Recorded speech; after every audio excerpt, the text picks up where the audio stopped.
as we're kind of easing into this, I'm now recording.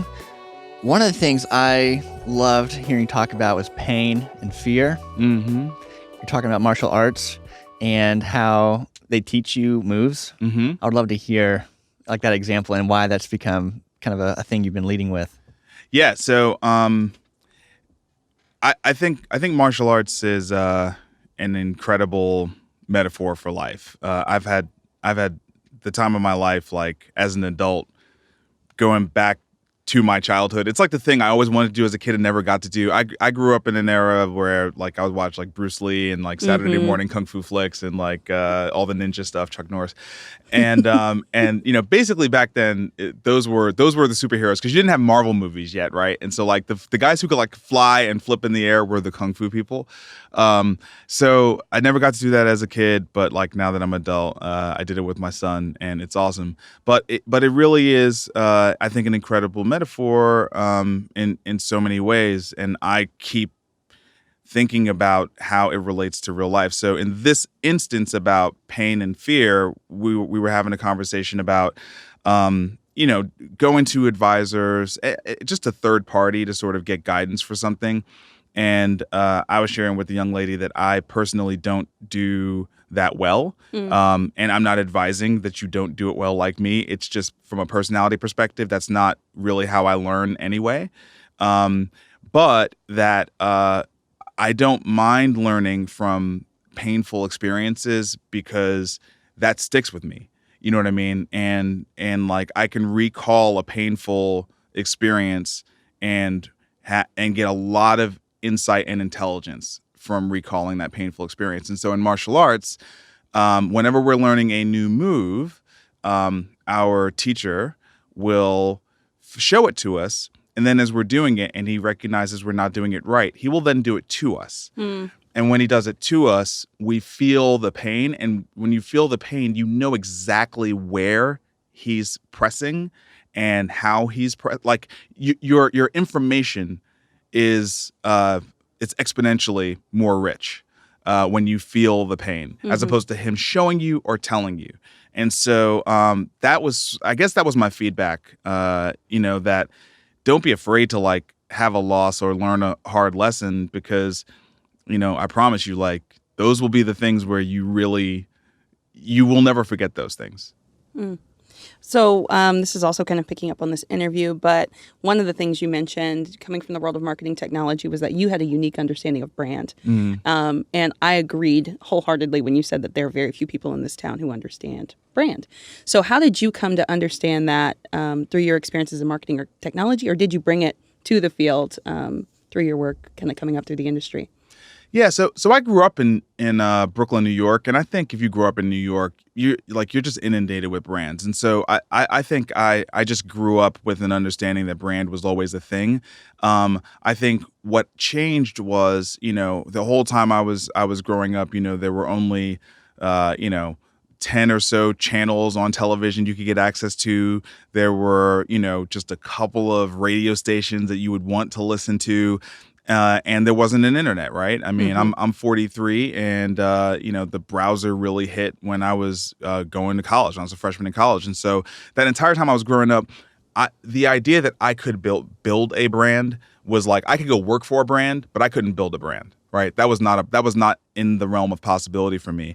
And I think what I learned in my time, really as a programmer, building out digital marketing technologies, was that was no longer true. I was watching people, create content, and through that building audience and building brand, and that brand translated to dollars. Like, we, at Emma, there were a couple of customers where, we knew whether or not they were happy because it wasn't just about open rates or subscribes. It was about what was the sell-through. And we would get a report back on like how much money did they make that week from the email marketing campaign. And these were brands that like did not exist prior to the internet. So they were completely built on the internet. And so I think that experience definitely transformed me And then, just watching it happen over and over and over again. And then, with social, that it just got multiplied. You know what I mean? The ability to do that, social and also mobile phones, right? You know what I mean? Because now it was no longer about having a designer, having the skills, having the money to be able to pay for an Emma. Now it was just like your phone and free accounts and just go, go, right? You know what I mean?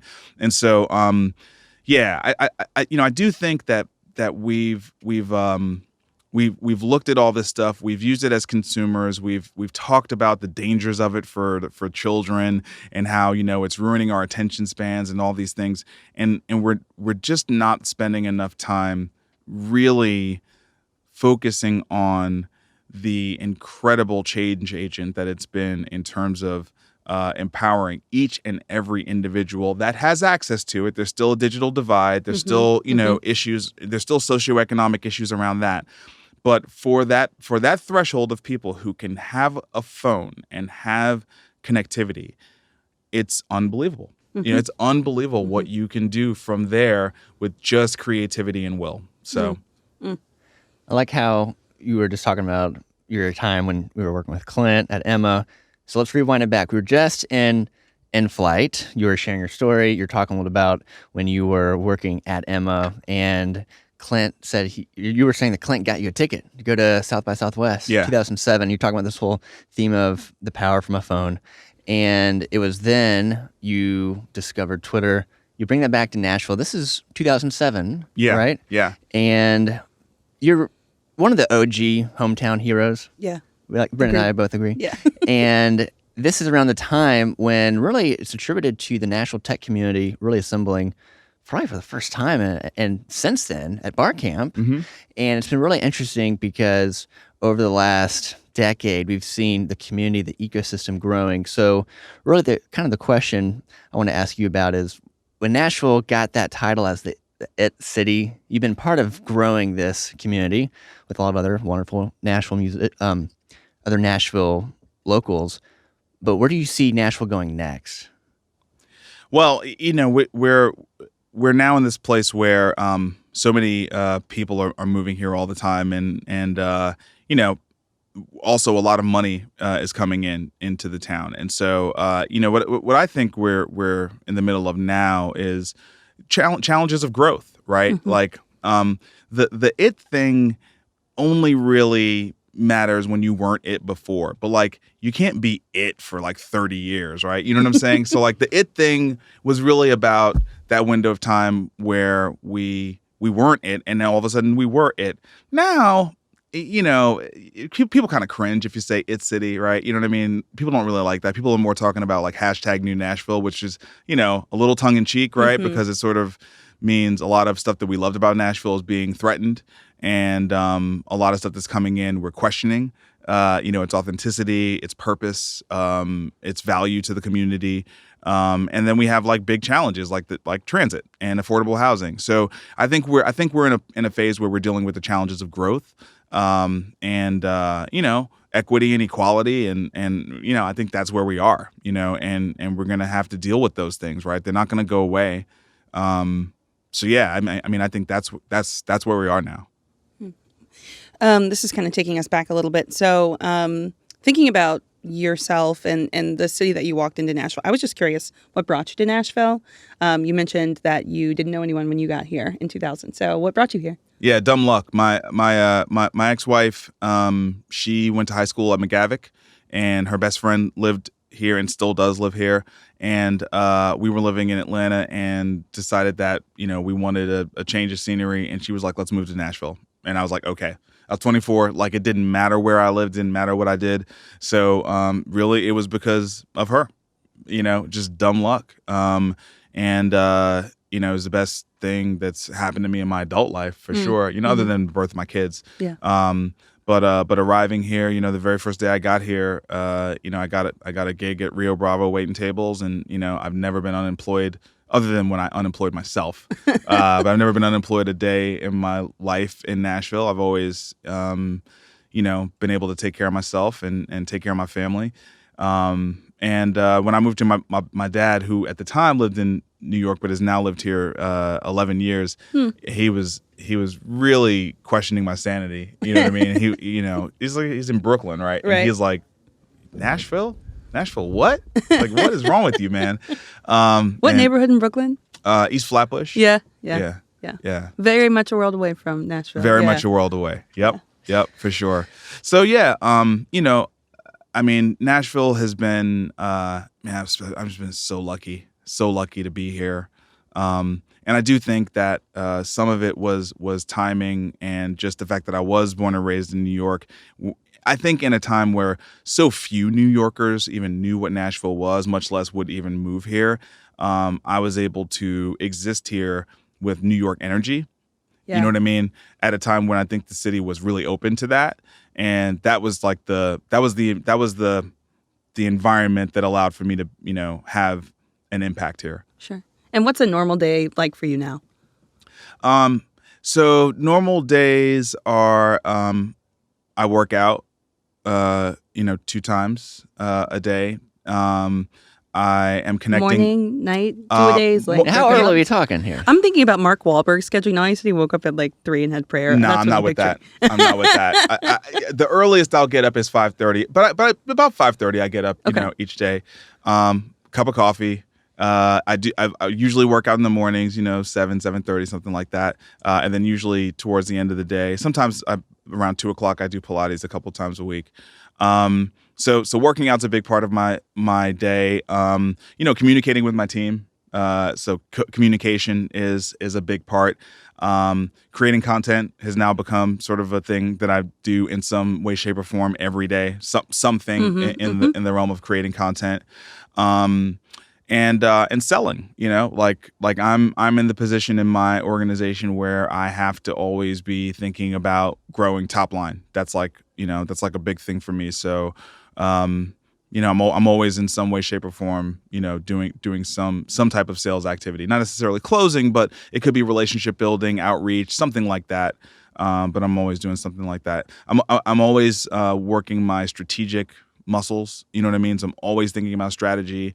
I'm always in the middle of something being born. Like I feel like it's just like a never-ending path of like creating stuff, like decades now. I've just always been building stuff, whether it was software or a new product line or a new brand or a soccer team or a new company or new business model or like new event. And like I'm just always in that mode of like putting things together. Connecting. Yeah. Yeah.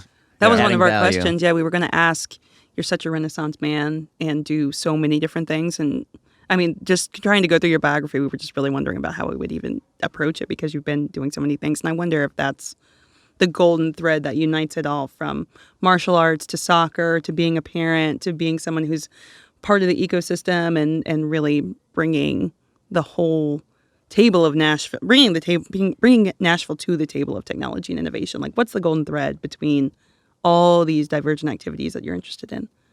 Me. And I mean, and the truth is, I think most people are Renaissance people. I think the world doesn't allow people to be who they are. I think most people would prefer to do multiple things.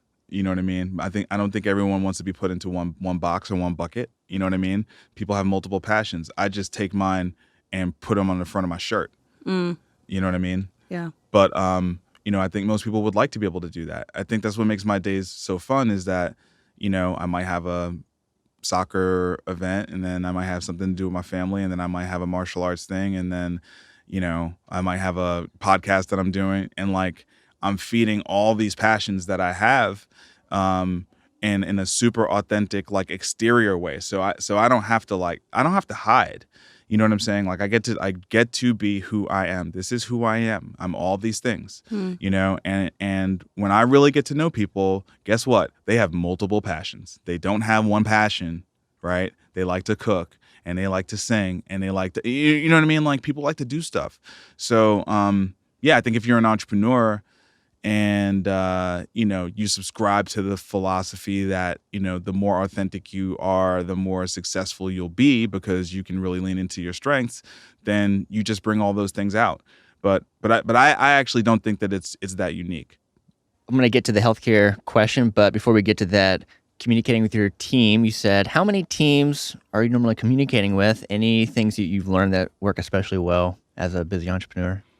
Yeah. So over time, I think one of the things that I've learned about myself is, don't like it's not good when I have too many direct report relationships. That's dysfunctional, and I think most people don't function well under that. I certainly don't, and so I've learned that about myself, and I've also learned, quite frankly, like that I really like working with. I really like working with A players, and that I hate to say that because it feels like such a disparaging term, but I'm such a performance-oriented person. You know what I mean? You all right? We're gonna hold up. I've had this dry cough Oh, I'm so sorry. for like a week. We're not always well. You know what I'm saying? Yeah. We're not always well. It's Okay, true. It's dry true. cough aside. I think it's a good transition to wellness. Yeah. How do you describe wellness, and how's that changed over the years?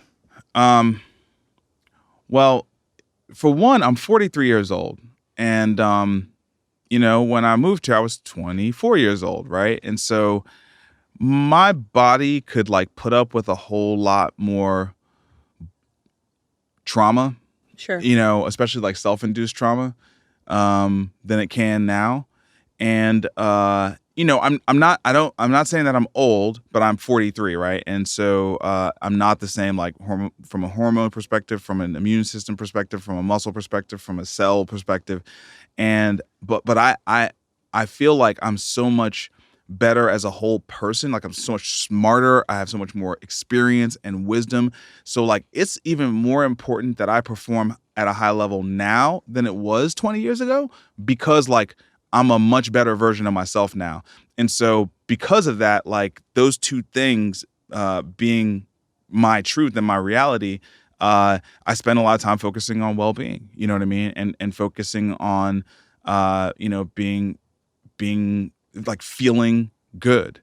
And so it gets to everything, right? I mean, it gets to like, basic stuff like not wanting to have a cold, because guess what? A cold debilitates you, you know what I'm saying? Or like getting enough sleep, or getting exercise, or, drinking, or like, all these different things that I've just realized are not more important than me feeling good. You know what I'm saying? Like, like bottom line, like as much as I like to work, and I'm for sure a workaholic, like I will stop working to work out, because those workouts have a multiplying effect on the quality of the work that I'm going to do, right? And my attitude when I'm doing the work. So yeah, diet, like just a bunch of stuff. I mean, part of this is just like working in the healthcare business now from the venture perspective, and like, everything you hear in healthcare these days is really about, I would say, two main things: cost and value. And let's just describe value in terms of like outcomes, right? Mm-hmm. Because there's no great way to judge value in healthcare today. The costs are inversely related to the value. Like we're getting worse value at higher costs, right? Okay. And the big reason is not because like science is getting worse, right? The diagnostic devices and the surgery procedures and the pharmaceutical innovations are all getting better. What's getting worse is our behavior. Our behavior is getting worse. We're not active like we used to. We're drinking more. We're smoking, like, we're smoking less, but like it's behavior stuff. And society is not really doing anything about that, right? Like the healthcare system is not changing in that direction. And so, I just felt like so for example, if you want to get mental health like in check, like meaning, therapist, blah, blah, blah, like it's not that easy to do with your insurance policies, right? I mean, you kind of have to pay out of pocket a lot for that kind of stuff, right? A lot of the things that really would make you well, you got to pay for, in addition to having health insurance for like critical stuff, right? So, Yeah, I just feel like I'm very fortunate to be in a position where I can afford to pay for those things, and B, I just think, the stigma associated with, you know, admitting that you had a problem with drinking, or that, you're like super stressed out, or that you're dealing with anxiety is completely ridiculous when it's demonstrably true that the majority of people are all doing that. Like the majority, you know what I mean? It's just hypocrisy. So yeah, I'm talking about it. Like, you know what I mean? Just because it's stupid. It's just totally stupid, There's no other way to put it. It's just dumb. Everybody drinks too much. Everybody. Like, seriously. Especially in Nashville. It's ridiculous how much people drink in Nashville. Yo, it's no shade to our drinking listeners. It's totally culturally appropriate, right? And I'm not saying anything about it, but I am saying, like, there is a correlation between your ability to process trauma and how much you drink. There is a correlation between how well your organs function and how much you drink. Like, these are just demonstrably true things, right? And so, I'm not trying to tell anybody else what to do. I'm just saying what I'm doing. You know what I mean? And like how important it is for me to focus on this. That's all. Yeah. So the final part of this is getting to the healthcare work you're doing, and Health Further, bittersweet announcement where the physical connection event is not going to happen. Maybe for now. Who knows what the future? Maybe that's exactly right. Yeah, I mean, 2018 was so amazing. It was. It was really good. It was really good. It was definitely a quit while you're on top kind of thing for us. It felt good what I mean? for Nash. Yes. It was awesome, Yes. man. I remember being it was front really row good. watching you, HCA CEO, talking about what is happening right now. So with Health Further, I just want to kind of hear through the work with that, Jumpstart Foundry, all of the above. Yeah. What do you think other communities can learn from Nashville, and what do you think Nashville needs to learn from other communities? Well, I think what other communities can learn from Nashville is really what Nashville has accomplished over the last 50 years. And, they can learn to, I will say this, it is shocking to go around the country as a healthcare venture capitalist and innovator and talk to people who don't know about the market power that Nashville has in healthcare. It's crazy. Like, people are not educated on how much power is concentrated here. And it's a big mistake.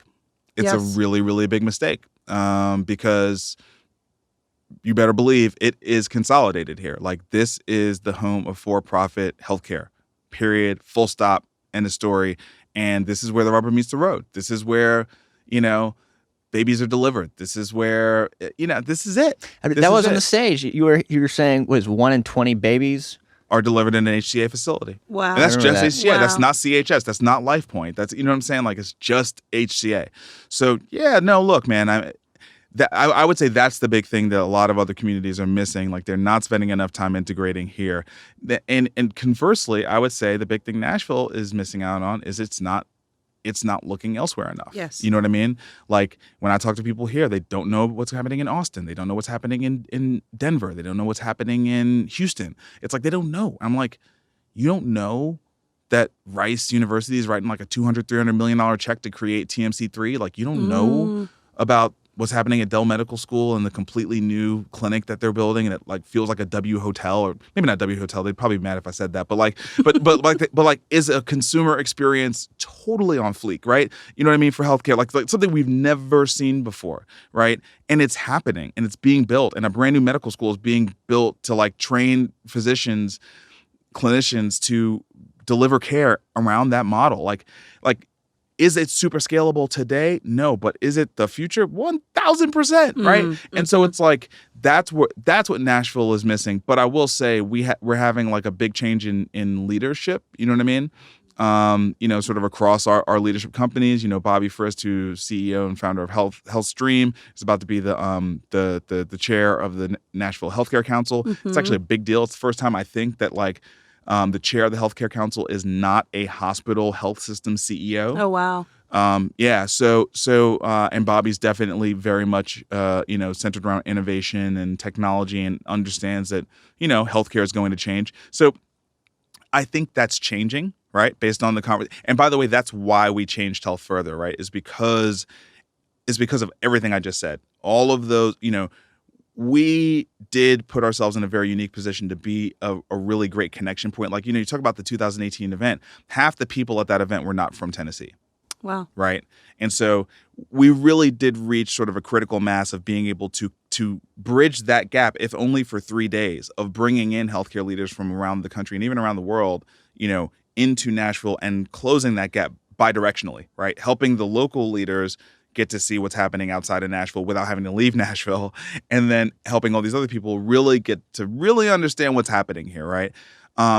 And now we just believe it's time for us to roll up our sleeves and get even more involved in that. And, having pulled off last year's festival, it takes all year to do that. It takes a heavy lift. It takes all year to do that. We can't do that and also work at a really strategic level with the CEO of a multi-billion-dollar organization. And the time is right for us to do the latter. So that's where we are. All right. Time check. We're at 1:30. So you want to bring us home? Yep, I got whatever you last have. little You said question. 1:30 or 1:35? 1:35. You got until 1:35. Okay, Okay, great. We're delighted. Hey, you're a busy person. You gotta keep you I on appreciate schedule. that. I appreciate it. So you have 2 sons. Yeah. Who are in their late teens, early 20s. Well, yeah. By April, it'll be late teens, early 20s. Yeah. He'll be hitting 20. He'll be hitting 20. Yeah, Okay, my oldest great. son. So they're at that point, kind of when you went from Brooklyn to UVA. Yeah. And then eventually came here to Yep. Nashville. Yeah.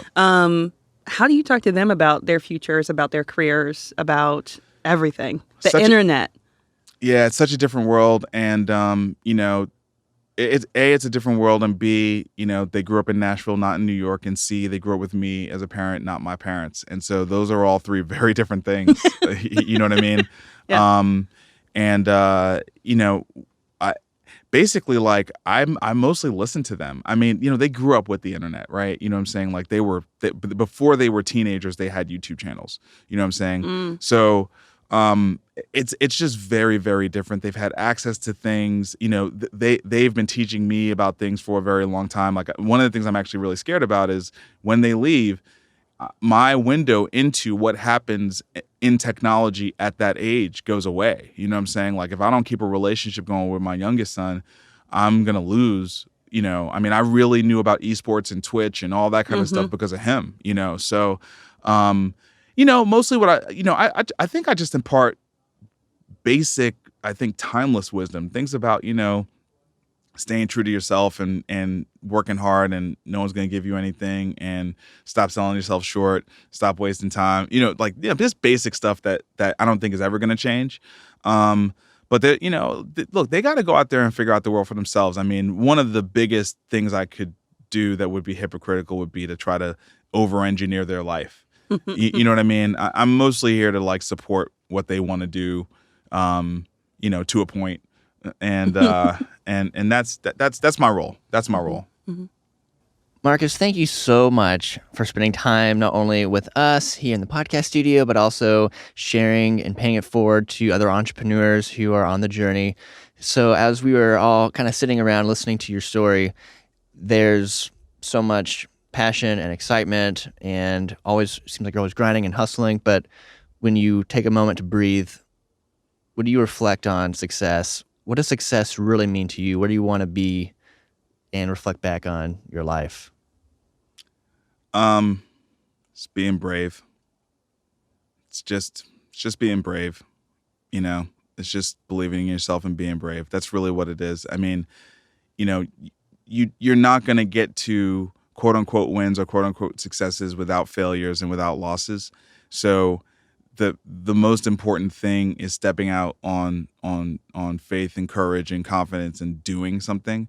And like I said, those losses are instrumental in building the person who can win.